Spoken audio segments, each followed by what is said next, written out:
Hello everyone, welcome back to my YouTube channel. तो guys, जैसा आपको पता है कि मेरा जो यूट्यूब चैनल है वो डेडिकेटेड है आपके टीचिंग एग्जाम्स के लिए। अब चाहे मेरी वीडियोज को कोई स्कूल गोइंग बच्चा देखे या कोई कॉम्पिटिटिव एग्जाम के लिए देखे, ठीक है, ये आपको इक्वली बेनिफिशियल रहेंगी।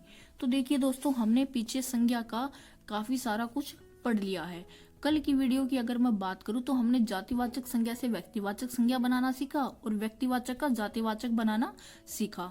तो आज हम क्या सीखते हैं कि भाववाचक संज्ञा है उसको हम जातिवाचक संज्ञा के रूप में कैसे यूज में ला सकते हैं।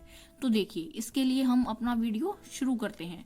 अगर आपको मेरा वीडियो पसंद आए तो प्लीज लाइक करें, शेयर करें और मेरे चैनल पे नहीं है तो सब्सक्राइब भी करें ताकि आप तक मेरी वीडियोज जल्दी से जल्दी पहुंचती रहें। अब देखिए, जो भाववाचक संज्ञा होती है वो हमेशा एक वचन में रहती है। ये बात हम पहले जब भाववाचक संज्ञा पढ़ रहे थे तब भी पढ़ चुके हैं। लेकिन जब इसी भाववाचक संज्ञा को हम क्या बना देंगे, बहुवचन, तब ये क्या रूप ले लेगी।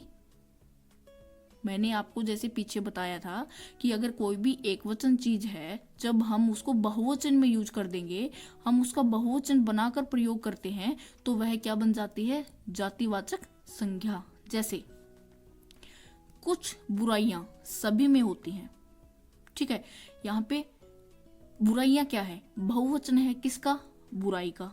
अब देखिए, इसको मैं आपको थोड़ा और डिटेल में समझाती हूँ। अब जैसे यहाँ देखते हैं, बुरा होना क्या है, एक विशेषण है। मैंने आपको विशेषण की डेफिनेशन बताई थी कि विशेषण वो शब्द होते हैं जो संज्ञा के विशेषता को बताते हैं। अब उसमें क्या गुण है, क्या दोष है, वो सब क्या है, उसकी है तो खासियत ही। अब चाहे बुराई है, अच्छाई है, जो भी है, अगले बंदे के अंदर है वो तो क्या है, वो उसकी विशेषता है। तो बुरा क्या है, एक विशेषण है, ठीक है। अब इसी बुरा विशेषण से क्या बना, बुराई, और ये बुराई क्या है, एक भाववाचक संज्ञा है। जब मैंने आपको भाववाचक संज्ञा पढ़ाई थी उसमें मैंने आपको बताया था कि कैसे विशेषण का यूज करके हम भाववाचक संज्ञा बनाते हैं। तो ऐसे बुरा क्या है, किसी इंसान की विशेषता है, एक विशेषण है, और बुरा से क्या बना दिया हमने, बुराई बना दिया। बुराई क्या है, एक भाववाचक संज्ञा है, और ये क्या है, एक वचन में है। जब हमने इसी एक वचन को बहुवचन में बना दिया, यानी कि बुराई का बुराइया बना दिया, तो क्या बन गया, बहुवचन बन गया, राइट। ऐसे ही दूरियों से ही नजदीकियां प्रगाढ़ होती है। अब देखिए, दूरी से क्या बना, जो दूरी है, दूरी से हमने क्या बना दिया, दूरियां या दूरियों। अब देखिए, जो नजदीक था, नजदीक से क्या बना दिया, नजदीकियां, बहुवचन बना ना, यानी कि एक वचन का हमने बहुवचन बना दिया। अब देखिए, दूर यहाँ पे क्या है बेटा, विशेषण, यानी कि दूर विशेषता बता रहा है कि वो चीज पास है या दूर है, तो उसने उसकी खासियत बता दी कि वो चीज काफी दूर है। अब दूर का हमने भाव क्या निकाला, दूरी, कि भाई बहुत ज्यादा दूरी है, दो चीजों के बीच में दूरी क्या है, बहुत ज्यादा है, ये हमने उसका भाव निकाल दिया। दूर विशेषण का हमने दूरी क्या बना दिया, भाववाचक संज्ञा। अब भाववाचक संज्ञा तो बना दिया, और दूरी क्या है, एक वचन है। अब इसका बहुवचन करेंगे क्या बनेगा, दूरियां। नजदीक क्या है, एक विशेषण है, यानी कि उसकी एक कुछ ना कुछ क्वालिटी है कि भाई वो नजदीक है। अब नजदीक जो विशेषण है उसका भाव हमने बना दिया, भाव का क्या बना दिया, एक वचन था, उसका बहुवचन बनाएंगे तो क्या बना दिया, नजदीकियां, एक नजदीक, और यानी कि उसका बहुवचन क्या बना दिया, नजदीकियां। अब देखिए, किसी से अधिक आशाएं ना रखें। अब जो वर्ड है आशाएं, ये बहुवचन है, किसका, आशा का। भारत ने बहुत सी लड़ाइयां लड़ी, क्या लड़ी, लड़ाइयां, लड़ाइयां किसका बहुवचन है, लड़ाई का। अपनी अपनी कमियों पर ध्यान दें, यानी कि कमियों क्या है, बहुवचन, और ये बहुवचन बना किससे है, कमी से। यानी कि हम क्या करते हैं, जब भी आपको क्या करना है, भाववाचक संज्ञा को जातिवाचक संज्ञा के रूप में प्रयोग करना है, तो आपको जो भाववाचक संज्ञा है वो हमेशा एक वचन में होती है, उसी एक वचन को क्या बना देना है, बहुवचन। जैसे ही वो बहुवचन बनेगा वो पूरा का पूरा एक जाति को रिप्रेजेंट करेगा, ठीक है। अब ऐसे ही देखिए, कुछ अन्य संज्ञाएं भी होती है, जैसे ये वो जातिवाचक संज्ञाएं हैं जो भाववाचक से बनी है। आप इनको नॉर्मली याद रख सकते हैं, ये आपको सीधा सीधा आपके एग्जाम्स में देखने को मिल सकती हैं। जैसे चिल्लाहटें, अभिलाषाएं, ईर्ष्याएं, भावनाएं, सपनों, अब इतना तो हम सबको पता है, चिल्लाहट से चिल्लाहटें बनी हैं, अभिलाषा से अभिलाषाएं, ईर्ष्या से ईर्ष्याएं, कामना से कामनाएं, महत्वाकांक्षा से महत्वाकांक्षाएं, ये सब आपको ऑलरेडी अंडरस्टूड है। ठीक है, अब देखिए हमने हर टाइप से संज्ञा को समझ लिया है। अब मैं आपको कुछ इंपॉर्टेंट पॉइंट्स है संज्ञा के बारे में जो समझा देती हूँ, जैसे आप इनको नोट डाउन कर सकते हैं। व्यक्तिवाचक संज्ञा हमेशा किस में रहेगी?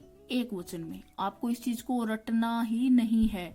अगर आप किसी एक इंसान के बारे में बात करोगे, एक पर्टिकुलर व्यक्ति के बारे में, पर्टिकुलर चीज के बारे में बात करोगे, तो ये ऑलरेडी अंडरस्टूड है कि वो एक वचन में ही रहेगी। ठीक है, ऐसे ही जो द्रव्यवाचक संज्ञा है वो भी किस में रहेगी? एक वचन में ही रहती है। लेकिन अब आपको ध्यान क्या रखना है कि जो समूहवाचक है वो भी एक वचन में रहती है। अब आप बोलोगे ग्रुप भी दिखा दिया और एक वचन भी बोल दिया। अरे भाई, ग्रुप है तभी तो एक है।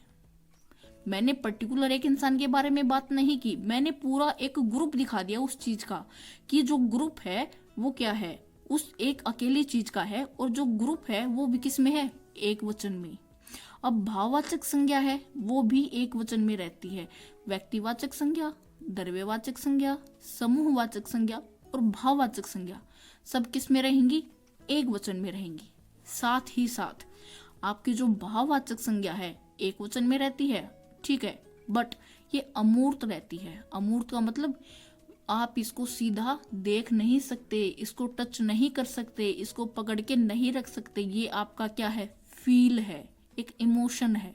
ठीक है, यानी कि ये अमूर्त रहती है। आप इसको ये नहीं, जैसे मैंने सामने ये स्केल रख दिया, आपने क्या किया, इसको झट से उठा लिया हाथ से।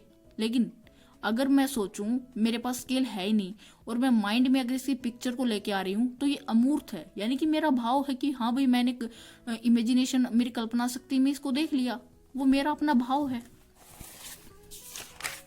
इसी टाइप से एक और इम्पोर्टेंट पॉइंट आपके लिए कि आपकी जो जातिवाचक संज्ञा होती है ना वो हमेशा बहुवचन में रहती है। अब ये भी ऑलरेडी अंडरस्टूड है, इसको भी आपको रट्टा करने की कोई जरूरत नहीं है। अगर हमने किसी जाति को रिप्रेजेंट किया है तो ये तो एक सीधी सी बात है ना कि वो बहुवचन में ही होगी। अब जाति कब शो करेंगे? जब उसी चीज का क्या होगा, एक से ज्यादा दिखाएंगे। ठीक है, जैसे हमने जातिवाचक संज्ञा पढ़ा था तभी इस पॉइंट को नोट डाउन कर लिया था कि जो जातिवाचक संज्ञा है उसमें क्या होगा, हम पूरी की पूरी एक जाति को रिप्रेजेंट करेंगे, और व्यक्तिवाचक में किसी एक पर्टिकुलर इंसान को, पर्टिकुलर चीज को। तो यानी कि जो जातिवाचक संज्ञा है वो आपकी हमेशा बहुवचन में ही रहती है। आई होप कि आपको मेरा ये वीडियो पसंद आया होगा और मैंने इस वीडियो में आपका जो संज्ञा जो टॉपिक है उसको अच्छे से कवर अप कर दिया है। आप मेरी सारी संज्ञा से रिलेटेड वीडियोस देखें। अगर आपको कोई भी डाउट रहता है तो आप मुझे कमेंट सेक्शन में बताएं, आपके डाउट्स को मैं दूर करूंगी। आई होप कि आपको मेरी ये वीडियो पसंद आई होगी। अगर आपको मेरी वीडियो पसंद आई है तो प्लीज लाइक करें, शेयर करें, और मेरे चैनल पर नए हैं तो आप इसे सब्सक्राइब करें ताकि आपको इतनी अच्छी और वीडियोज मैं प्रोवाइड करवाती रहूं। Thank you, have a nice day.